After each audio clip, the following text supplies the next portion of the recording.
À la fin des années 70, début 80, la technologie a assez évolué pour permettre l'apparition d'une véritable révolution dans le monde de la photo, l'autofocus.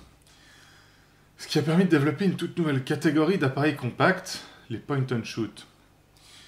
C'est ces appareils qu'on a tous eu à un moment ou l'autre dans notre vie, quand on était jeune ou moins jeune. Il n'y a qu'à appuyer sur le bouton et ça prend une photo, ça fait tous les réglages tout seul. Depuis quelques années que l'argentique revient à la mode, tout le monde s'excite un peu sur les point and shoot chers, tels les Contax T2, Yashica T4, Nikon 35 Ti, Minolta TC1, même les Nikon L35 AF, qui sont des appareils produits à des millions d'exemplaires assez basiques, ont pris la cote. La plupart de ces appareils, par souci d'économie et de qualité, offrent qu'une seule focale, généralement quelque part autour de 35 mm. Donc c'est vite limitant en termes de créativité. Bien plus tard, dans les années 90, début des années 90, sont apparus les modèles avec zoom motorisé, ceux qu'on a tous eu en vacances, avec des zooms qui peuvent être assez longs, mais qui malheureusement ouvrent assez peu et sont donc assez peu lumineux. Entre deux, pendant une bonne partie des années 80, il y a eu un type d'appareil moins connu, les appareils à deux focales, bifocales. Alors, je ne connaissais pas ces appareils, et un jour, on m'a donné, un peu au hasard, celui-ci. Et là, ça a été la révélation. Cet appareil, c'est un Canon Top Twin, aussi appelé Sure Shot Télé aux États-Unis et Autoboy Télé au Japon. Il est sorti en 1986, et donc ce qui le distingue d'autres point and shoot contemporains, c'est ces deux distances focales distinctes, un grand angle et une focale parfaite pour les portraits, qu'on active via un bouton dédié une fois que l'appareil est allumé. Attention, ça va très vite.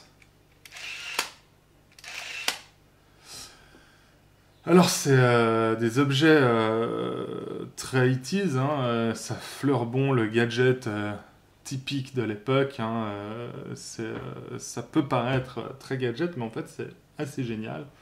Surtout qu'il a plein de fonctions assez fun, on peut faire des doubles expositions, on peut on peut surexposer, il a un flash qui est étonnamment pas mal du tout, un pas de vis pour les filtres, ce qui est assez rare sur ce type d'appareil.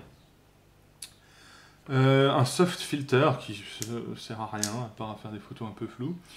Une correction d'exposition et le truc ultime des années 80, évidemment, la date qui s'incruste sur les photos. Et c'est donc pas un réflexe, hein, c'est un appareil qui a un viseur séparé de l'objectif. Donc il faut faire attention à la parallaxe quand on prend une photo. Et ce qui est assez sympa, c'est que le viseur change, dès qu'on change la focale, il y a un grossissement différent qui s'installe. Je ne sais pas si on voit bien sur la vidéo, mais c'est assez bien fait. À l'usage, c'est très très chouette, ça prend des photos honnêtes. Et pour conclure, on peut dire que c'est vraiment un appareil très sympa, même s'il est un petit peu encombrant pour cette catégorie d'appareils, il fait aussi quand même ses 400 grammes.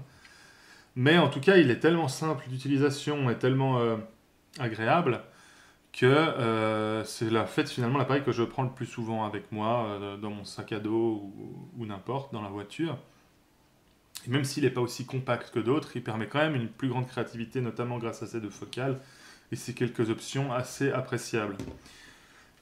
Heureusement, on le trouve encore pour pas trop cher, dans les 50 euros, vous en avez en bon état. Souvent, il vient même avec son étui dédié. Et c'est tellement années 80, moi je suis absolument fan de ce design. Beaucoup le trouvent moche, mais c'est ce qui fait son charme au final. Et c'est vraiment un de mes appareils favoris. Actuellement, je l'ai chargé avec un Portra 400.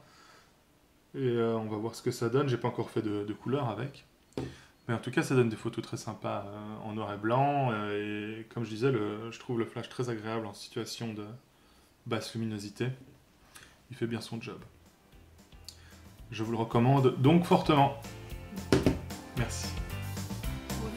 N'hésitez pas à vous abonner, mettre la petite cloche. Merci.